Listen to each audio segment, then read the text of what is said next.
Hello friend, आप सभी का स्वागत है Abhijit study point YouTube channel में। आज की इस वीडियो में हम जीके का प्रैक्टिस सेट करने वाले हैं, तो वीडियो को शुरू से लेकर अंत तक देखिएगा। चैनल पर नए चैनल को सब्सक्राइब कर लीजिएगा। पीडीएफ के लिए Abhijit study point Telegram channel को ज्वाइन कर लीजिएगा। आज की क्लास का आपका सबसे पहला प्रश्न है, विश्व स्वास्थ्य दिवस कब मनाया जाता है? तो इसका देखिए आपको यहाँ पे सही जवाब बताना है।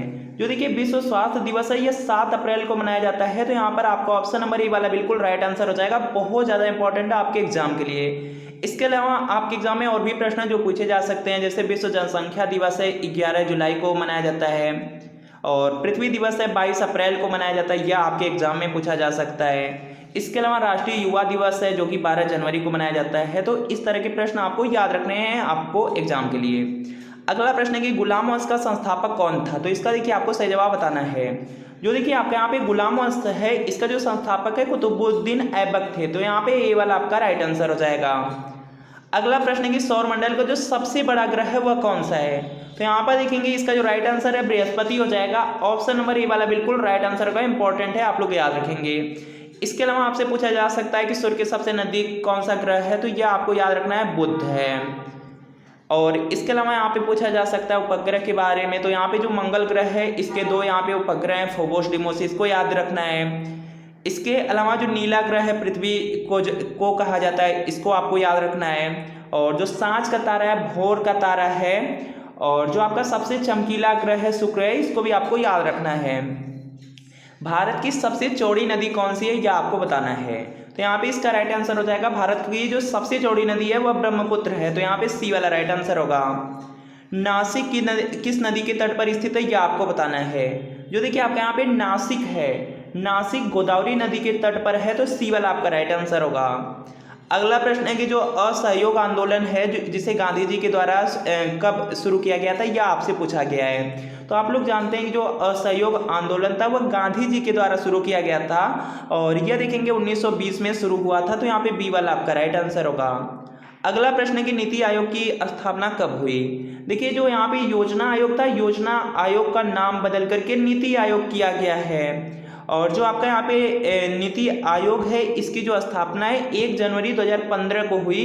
तो यहाँ पे क्या होगा, सी वाला आपका राइट आंसर हो जाएगा। और जो नीति आयोग है इसके जो यहाँ पे अध्यक्ष होते हैं प्रधानमंत्री होते हैं, यह भी पॉइंट याद रखेंगे। अगला प्रश्न है भारत के पहले मुस्लिम राष्ट्रपति कौन थे? तो यहाँ पे इसका राइट आंसर हो जाएगा जाकिर हुसैन थे। ऑप्शन नंबर बी वाला बिल्कुल राइट आंसर होगा। भारतीय सेना में कमानों की संख्या है, तो यहाँ पे इसका राइट आंसर हो जाएगा 7 होते हैं।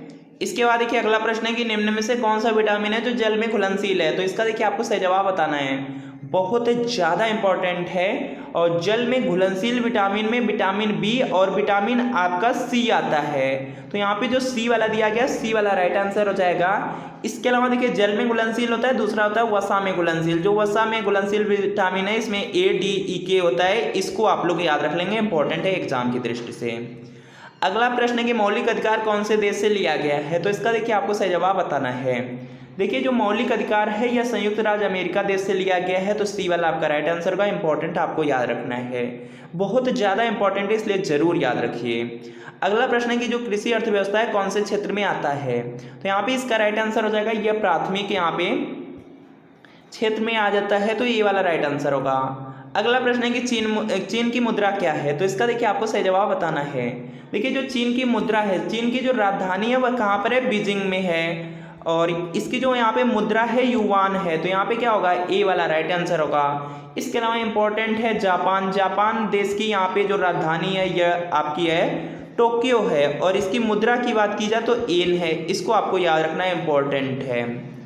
अगला प्रश्न है कि सशस्त्र बल के जो सर्वोच्च कमांडर हैं वह कौन होते हैं? तो यहाँ पे इसका राइट आंसर हो जाएगा राष्ट्रपति होते हैं। डी वाला राइट आंसर होगा।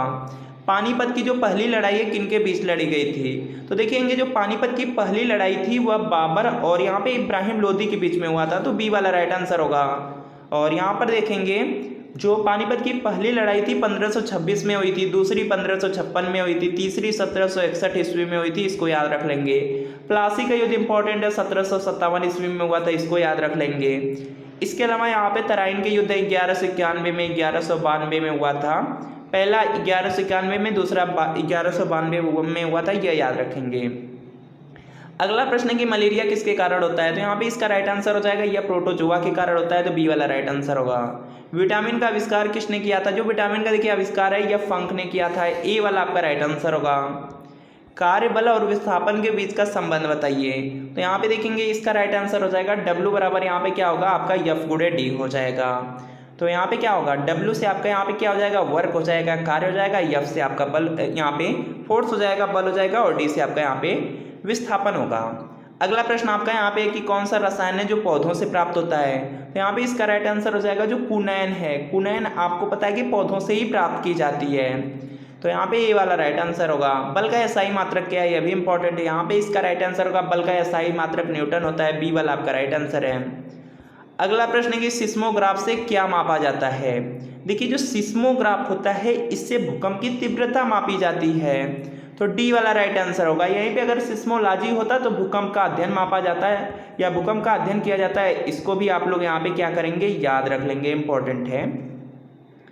अगला प्रश्न है कार्य का विमीय सूत्र क्या है, तो इसका देखिए आपको सही जवाब बताना है, तो यहाँ पे देखेंगे इसका राइट आंसर हो जाएगा, यहाँ पर देखेंगे ml2 T⁻⁻2 वाला होगा, तो यहाँ पे बी वाला आपका राइट आंसर होगा। अगला प्रश्न है कि गति के कितने समीकरण होते हैं, तो यहाँ पे इसका जो राइट आंसर है यह देखिए हो जाएगा गति के 3 यहाँ पे क्या है नियम है या समीकरण है, तो यहाँ पे क्या होगा सी वाला राइट आंसर होगा। समीकरण आपका है तो तीनों उसमें देखेंगे मिलेंगे। इसके बाद देखिए अगला प्रश्न है कि तारे किस घटना से टिमटिमाते हैं, तो यहाँ पे देखेंगे इसका रीजन होता है कि प्रकाश के अपवर्तन के कारण जो तारे होते हैं वह देखेंगे आसमान में क्या होते हैं टिमटिमाते हैं, तो ये वाला आपका राइट आंसर होगा। अगर आप यूपी-SSC पेट एग्जाम को पास करना चाहते हैं तो चच्चू पब्लिकेशन यूपी-SSC पेट एग्जाम 2025 के लिए बहुत ही महत्वपूर्ण स्टडी गाइड बुक लेकर आया है, जिसमें आपको 2200 प्लस महत्वपूर्ण प्रश्न मिलने वाले हैं। 4 साल का आपको सॉल्व पेपर मिलने वाला है। यह बुक का कवर पेज है, आप लोग देख सकते हैं। और इस बुक में सबसे पहले आपको 2023 का सॉल्व पेपर मिल जाएगा, और 2023 के सॉल्व पेपर में देखेंगे एक एक प्रश्न को काफ़ी अच्छी तरीके से दिया गया है। और प्रश्न के बाद आप लोग देखेंगे इसमें आपको यहाँ पे आंसर शीट मिल जाएगी, और आंसर शीट के बाद देखेंगे एक एक प्रश्न की काफ़ी अच्छी तरीके से यहाँ पे व्याख्या भी किया गया है। इसके बाद सभी सब्जेक्ट आपको थ्योरी में मिल जाएंगे, और थ्योरी में भी देखेंगे काफ़ी अच्छी तरीके से इसमें एक्सप्लेनेशन किया गया है। और चच्चू पब्लिकेशन की बुक को आप ऑनलाइन और ऑफलाइन दोनों तरीके से परचेज कर सकते हैं।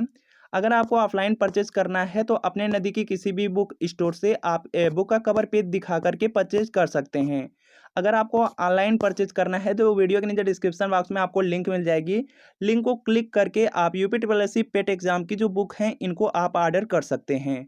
और यहाँ पे जो स्टडी गाइड बुक है, स्टडी गाइड बुक के साथ देखेंगे यूपी-SSC पेट एग्जाम के लिए चच्चू पब्लिकेशन का प्रैक्टिस सेट भी आता है। प्रैक्टिस सेट में आपको 20 प्रैक्टिस सेट मिल जाएंगे। अगर प्रैक्टिस सेट को भी स्टडी गाइड बुक के साथ ले लेते हैं तो आपकी जो तैयारी है और भी अच्छी हो जाएगी।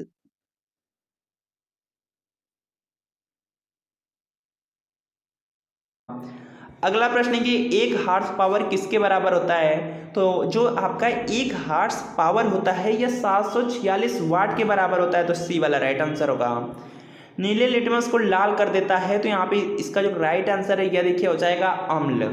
ऑप्शन नंबर ए वाला बिल्कुल राइट आंसर होगा। रिएक्टर में जो मंदक का रूप होता है, मंदक के रूप में प्रयोग किया जाता है वह क्या होता है, तो वह देखेंगे आपका भारी जल होता है। भारी जल का प्रयोग रिएक्टर में किया जाता है मंदक के रूप में, तो ए वाला राइट आंसर होगा। निम्न में से कौन सा अंग है जो कोशिका का विद्युत ग्रह कहलाता है, तो यह देखिए आपके यहाँ से हो जाएगा, इसको माइटोकॉन्ड्रिया कहा जाता है। विद्युत का यहाँ पे घर, यहाँ पे गृह होता है, विद्युत का जो घर है माइटोकॉन्ड्रिया होता है, तो बी वाला आपका राइट आंसर होगा। हवा में कितने प्रतिशत कार्बन डाइऑक्साइड है, तो यहाँ पे इसका राइट आंसर हो जाएगा 0.04%, सी वाला राइट आंसर हो जाएगा। ऑक्सीजन लगभग आपके 21%, इसको भी याद रख लेंगे। मनुष्य में गुणसूत्रों की संख्या कितनी होती है, तो इसका देखिए आपको सही जवाब बताना है, तो यहाँ पे इसका राइट आंसर हो जाएगा मनुष्य में जो गुणसूत्र की संख्या है वह 46 है, तो यहाँ पे क्या होगा सी वाला राइट आंसर होगा। तो फ्रेंड आपको बताना है कि 30 प्रश्नों में कितने प्रश्न आपके बिल्कुल सही हुए हैं, यह कमेंट आप जरूर कीजिएगा। वीडियो अच्छा लगा वीडियो को लाइक कीजिए, चैनल पर नए चैनल को सब्सक्राइब कर लीजिए। मिलते हैं फ्रेंड नेक्स्ट वीडियो में।